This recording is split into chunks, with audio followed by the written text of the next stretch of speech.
खुशी recording studio Patna.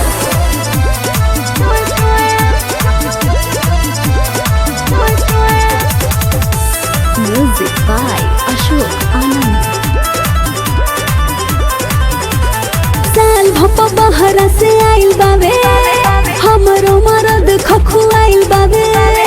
साल भप्पा बहरा से आइल बावे, हमरो मरद हबुआइल बावे। दिनवा में घुसल रहे करे न शरम, छोड़ता न करे हमर सारा ये करम। बाबूजी के दिहल दीवान पलंग करे चोय चोय, पतिया न बुझेला बेशरमी बलम करे चोय चोय। पापा जी के दिहल दीवान पलंग करे चोय चोय।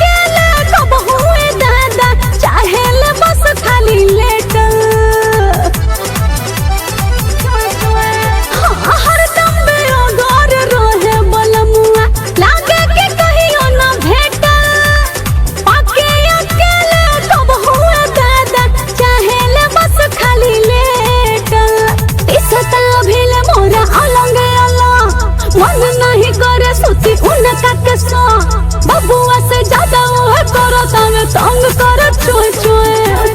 पापा जी के दिहल है जुआ पलंग करे चोय चोय। पतिया न बुझे करे अठा बलम करे चोय चोय।